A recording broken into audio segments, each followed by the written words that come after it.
Hello everyone, welcome to my channel Shiksha academy. मैं नंदिता आप सभी का बहुत बहुत स्वागत करती हूँ। सीरीज़ चल रही है एमएड एंट्रेंस का पिटारा सीरीज़, जिसमें हम इंपॉर्टेंट एमसीक्यूज़ को डिस्कस कर रहे हैं।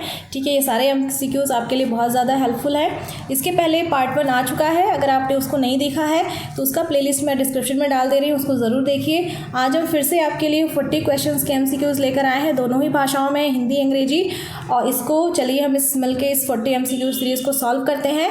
और इसमें काफ़ी इंपॉर्टेंट क्वेश्चन हैं जो आपको डेफिनेटली हेल्प करने वाले हैं।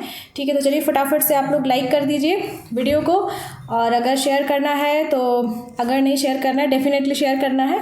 ठीक है, जिससे ज़्यादा से ज़्यादा लोगों की हेल्प हो सके। ठीक है, मिलते हैं नहीं, मिलते नहीं हैं, चलते हैं, शुरू करते हैं। ठीक है, स्क्रीन पे आप देख सकते हैं क्वेश्चन नंबर 1 यहाँ पे पूछा है, साइकोलॉजी इज मनोविज्ञान क्या है। तो यहाँ पे इसका सही आंसर है पॉजिटिव साइंस। ठीक है, क्वेश्चन नंबर 2 देखिए, is the subject matter of psychology, मनोविज्ञान की विषय वस्तु है। ठीक है, तो यहाँ पे मोस्ट सूटेड आंसर है यहाँ पे बिहेवियर। ठीक है,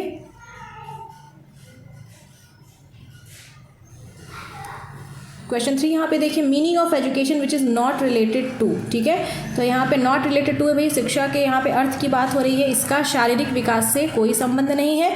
option number D is right, क्योंकि यहाँ नहीं पूछा है। क्वेश्चन नंबर 4 यहाँ देखिए, ठीक है, which of the following is not, नहीं पूछा है भाई। प्याजे की जो कॉग्निटिव डेवलपमेंट थ्योरी है, जिसमें उन्होंने 4 स्टेजेस की बात की हैं, उसमें कौन सी कॉन्सेप्ट की बात प्याजे ने नहीं की है। तो देखिए, प्याजे ने अनुकूलन की बात की है, एडेप्टेशन की बात की है, इक्विलिब्रियम की बात की है, संरक्षण की बात की है। लेकिन अगर ऑप्शन नंबर बी की बात करें तो वो बात प्याजे ने नहीं, वाइगोत्स्की ने की है, लेव वाइगोत्स्की। ठीक है, रेसिप्रोकल टीचिंग। तो मान लीजिए सवाल आ जाता है आपके एग्जाम में कि भाई रेसिप्रोकल टीचिंग की बात किसने की है, पारस्परिक शिक्षण की बात, तो लेव वाइगोत्स्की ने की है। आगे बढ़ते हैं, क्वेश्चन नंबर 5 यहाँ पे देखिए, according to Piaget's first stage of cognitive development. ठीक है, प्याजे के कॉग्निटिव डेवलपमेंट का पहला स्टेज क्या है।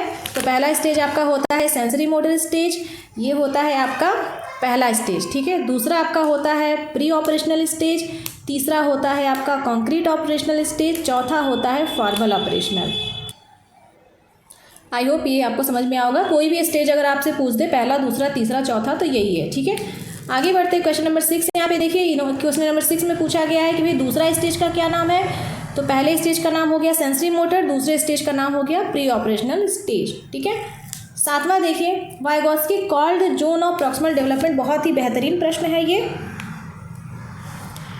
इसमें पूछा गया है कि वाइगोत्स्की ने जो समीपस्थ विकास के क्षेत्र की बात की है वो क्या है। ठीक है, level of actual development, level of potential development, difference between the two level A and B. तो यहाँ पे सबसे मजे की बात है कि ऑप्शन बहुत अच्छा फ्रेम किया गया। बहुत ज़्यादा लोगों को लगेगा कि यार ए और बी बोथ होगा, लेकिन नहीं, यहाँ पे उन्होंने बात की है डिफरेंस बिटवीन टू लेवल्स की बात की है। ठीक है, कि एक होता है कि बच्चा इंडिपेंडेंट कर लिया, ठीक है, जो हो गया एक्चुअल डेवलपमेंट। एक होता है बच्चे ने किसी के संपूर्ण सहयोग से किया, वो हो गया पोटेंशियल डेवलपमेंट। लेकिन जोन ऑफ प्रॉक्सिमल डेवलपमेंट में ये कहा जाता है कि पहले बच्चा खुद से करता है, उसके बाद जितनी ज़रूरत होती है उतना ही हम उसको हेल्प करते हैं। तो ये उन दोनों के बीच की बात की गई है। तो यहाँ पे option number C is right. Question number 8 यहाँ पे देखिए, यहाँ पे इंडिविजुअल डिफरेंस की बात की गई है, व्यक्तिगत भिन्नता की बात की गई है। तो यहाँ पे ऑप्शन नंबर डी सही है। ठीक है भाई, दो लोग किस तरह से भिन्न हो सकते हैं। ठीक है, इमोशनली, मेंटली, फिजिकली, हर तरह से भिन्न हो सकते हैं। ठीक है, आगे बढ़ते हैं, क्वेश्चन नंबर 9 एक कथन है। क्वेश्चन 9 में कथन में कहा गया, किसने कहा है कि बुद्धि पहचानने और सीखने की शक्ति है। ये आपका option number B is right, Galton ने कहा है।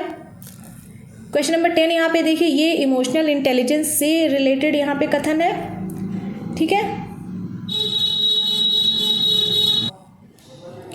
इमोशनल किसने कहा है कि संवेगात्मक बुद्धि व्यक्तित्व के निम्न स्तरों पर स्थित संवेगात्मक स्व प्रत्यक्षीकरणों का समूह है। यहाँ पे option number B is right, 10वें का।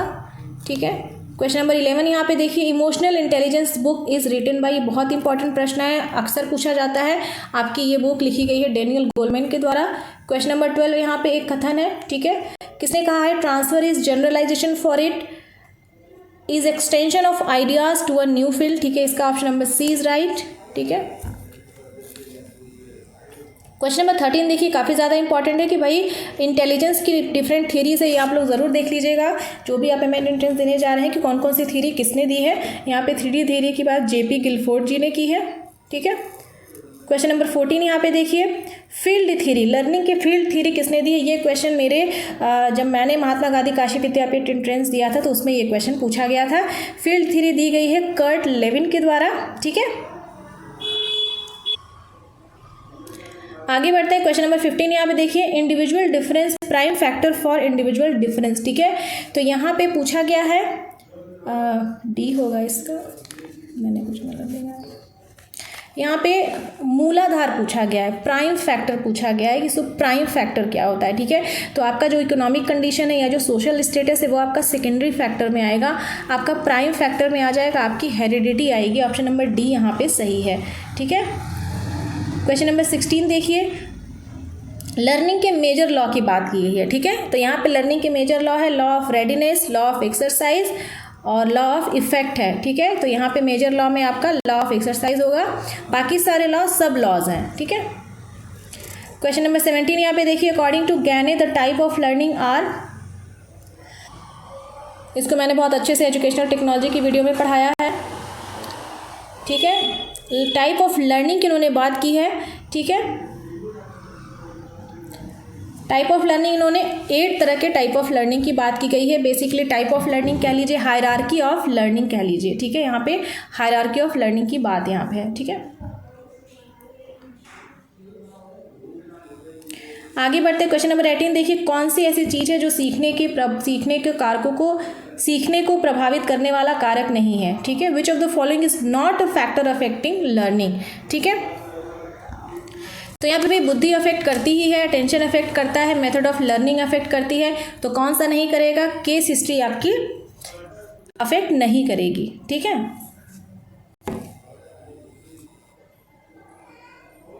क्वेश्चन नंबर 19 यहाँ पे देखिए, which of the following is the technique of enhancing learners motivation, ठीक है। तो यहाँ पे option number D is right. Question number 20 यहाँ पे देखिए, किसने कहा है कि प्रगतिशील व्यवहार व्यवस्थापन की प्रक्रिया को अधिगम कहते हैं, ठीक है। यहाँ पे option number B is right. Operant conditioning theory किसने दी है, ये बहुत ही आसान प्रश्न है, आपके बीएफ स्किनर ने ऑपरेंट कंडीशनिंग थ्योरी दी है, पावलोव ने क्लासिकल कंडीशनिंग थ्योरी दी है, ठीक है।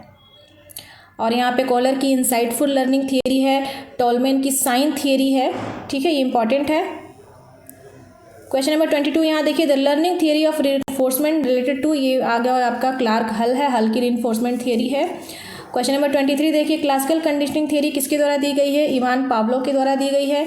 क्वेश्चन नंबर 24 देखिए, इंडिविजुअल डिफरेंस कितने तरह के होते हैं, all of the above option is true, physical भी होता है, मेंटल, इमोशनल, हर तरह से होता है। क्वेश्चन नंबर 25 यहाँ पे देखिए, सबऑर्डिनेट लॉज ऑफ की बात की गई, अभी मैंने कुछ देर पहले ही आपको बताया, law of effect, law of readiness, law of exercise, ये आपके मेन लॉज हैं, उसके बाद सब लॉज हैं, सबऑर्डिनेट लॉज हैं, ठीक है। तो यहाँ पे मैंने बताया जो इफेक्ट है, रेडीनेस है, ये आपके मेन लॉज हैं। तो सबऑर्डिनेट लॉ की बात हो रही है यहाँ पे, सहायक नियम, तो लॉ ऑफ सिमिलैरिटी आ जाएगा उसमें। क्वेश्चन नंबर 26 यहाँ पे देखिए, गिलफोर्ड ने बुद्धि का कौन सा आयाम नहीं बताया, भाई उन्होंने देखिए ऑपरेशन की बात की है, प्रोडक्ट की बात की है, कंटेंट की बात की है, इवैल्यूएशन की बात जेपी गिलफोर्ड ने नहीं की है। इनकी थियरी का नाम है 3D थियरी ऑफ इंटेलिजेंस। कई बार ये भी पूछा जा सकता है कि किसने दिया है 3D थियरी ऑफ इंटेलिजेंस, तो आप लगाएंगे जेपी गिलफोर्ड, ठीक है। आगे बढ़ने क्वेश्चन नंबर 27 देखिए कि मैस्लो के अनुसार प्रेरकों के कितने प्रकार होते हैं। तो यहाँ पे आपका दोनों होते हैं, बायोजेनिक होते हैं, एक्वायर्ड मोटिव होते हैं, 2 तरह के मोटिव होते हैं यहाँ पे। तो option number A and B both है, ठीक है। बायोजेनिक मोटिव का सबसे अच्छा एग्जांपल है जो आपका हंगर है, ठीक है, ये एक बायोजेनिक मोटिव है। एक्वायर्ड मोटिव जैसे जो आपकी सेफ्टी नीड है, जो बिलोंगिंगनेस नीड है, ये सब आपकी एक्वायर्ड नीड है। आगे बढ़ते हैं 28 यहाँ पे देखिए, इंडिविजुअल डिफरेंस को प्रभावित करने वाला कारक कौन सा है, ठीक है। तो अब यहाँ पे all of the above option सही है, ठीक है। प्राइमरी सेकेंडरी की बात यहाँ पे नहीं हो रही है, यहाँ पे सारे ही कारक हैं, ठीक है। क्वेश्चन नंबर 29 यहाँ देखिए, learning is a association between stimulus, तो स्टिमुलस के साथ आपका रिस्पॉन्स ज़रूर आएगा, क्योंकि जहाँ भी उद्दीपन की बात होती है वहाँ पे अनुक्रिया ज़रूर आएगी, ठीक है। क्वेश्चन नंबर 30 यहाँ देखिए, instinct theory of motivation is given bye McDougall, जिसमें उन्होंने 14 तरह के इंस्टिंक्ट की बात की है। क्वेश्चन नंबर 31 देखिए, psycho analytic theory of motivation is given by, sorry for background noise, psycho analytical theory is given by Sigmund Freud. ठीक है, साइको सेक्सुअल थ्योरी भी पूछता है तो भी आप सिगमंड फ्रूड लगाएंगे। हॉर्न बजा के मेरा वीडियो ख़राब हो जा रहा है। आगे बढ़ते हैं। क्वेश्चन नंबर 32 देखिए, मैकडूगल ने कितने तरह के इंस्टिंक्ट्स की बात की गई है? 14 तरह के इंस्टिंक्ट की बात की गई है। नीड थ्योरी ऑफ मोटिवेशन, ठीक है, मोटिवेशन की नीड थ्योरी किसने की है? बहुत ही आसान प्रश्न है आपकी, अब्राहम मैस्लो ने की है। क्वेश्चन नंबर 34 एक कथन है, ठीक है, ये कथन किसने दिया है आपका?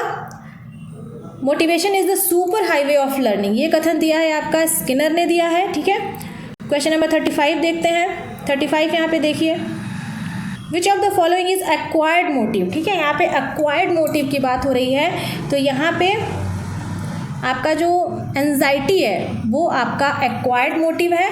अभी मैंने थोड़ी देर पहले बताया बायोजेनिक मोटिव, बायोजेनिक मोटिव में आपका आ जाएगा प्यास, दर्द, परिवर्जन, भूख, ये आपकी आ जाएगी बायोजेनिक मोटिव है। जो एक्वायर्ड मोटिव उसमें जो चिंता है वो आपकी एक्वायर्ड मोटिव आ जाएगी। ठीक है, वो जन्मजात नहीं होती है। ठीक है, क्वेश्चन नंबर 36 यहाँ पे देखिए, यूनिवर्सल मोटिव की यहाँ पे बात की गई है। ठीक है, तो यूनिवर्सल मोटिव में यहाँ पे आप जाएगा आपका हंगर हो जाएगा, वो आपका यूनिवर्सल मोटिव में आएगा। बेसिकली जितनी भी एक्वायर्ड मोटिव हैं जैसे रिवार्ड, हैबिट, एफिलिएशन, ये सब एक्वायर्ड मोटिव है, ये आपके यूनिवर्सल मोटिव नहीं आती है। जितनी भी आप बायोजेनिक मोटिव जो जन्मजात होती है वो आपके यूनिवर्सल मोटिव में आती हैं। क्वेश्चन नंबर 37 एक कथन है, ठीक है, नहीं कथन नहीं है, सॉरी या बहुत इंपॉर्टेंट प्रश्न है। इसमें पूछा है घंटी की आवाज़ पर लार का निकलना में घंटी क्या है? ठीक है, बहुत अच्छा प्रश्न है। और ये क्लासिकल कंडीशनिंग थियरी जो इवान पाव्लोव जी ने दी है वहाँ से ये प्रश्न बना है। ठीक है, तो यहाँ पे ऑप्शन नंबर जो है डी इज़ राइट। अगर इसी प्रश्न में घंटी पूछा है जैसे, तो घंटी क्या है? वो कंडीशन स्टिमुलस से संबद्ध उद्दीपक है। अगर पूछता है अनकंडीशन स्टिमुलस क्या है, तो वो आपका फूड है। ठीक है, क्वेश्चन नंबर 38 यहाँ पे देखिए कि lowest level of Abraham Maslow द्वारा जो उन्होंने हायरार्की नीड थ्योरी दी उसमें सबसे लोएस्ट नीचे वाले लेवल पे क्या आएगा? भाई नीचे वाले लेवल पे यहाँ पे फिजियोलॉजिकल नीड आएगी, शारीरिक अवस्था, जैसे हंगर आ गया। ठीक है, तो ये आपकी सबसे लोएस्ट लेवल पे आएगा। ठीक है, और सबसे ऊपर लेवल पे पूछता है तो सेल्फ एक्चुअलाइजेशन आएगा, आत्म अभिव्यक्ति, अगर ऐसा प्रश्न आता है तो। Which of the question number 39 देखिए, which of the following factors affect problem solving. ठीक है, तो यहाँ पे all of the above option is right, D सही है, ऑल ऑफ द अबव सही है। क्वेश्चन नंबर 40 यहाँ पे देखिए कि अधिगम सिद्धांत में वेक्टर्स और कर्सर, वेक्टर एंड बैलेंसेस की अवधारणा का प्रयोग किसने किया?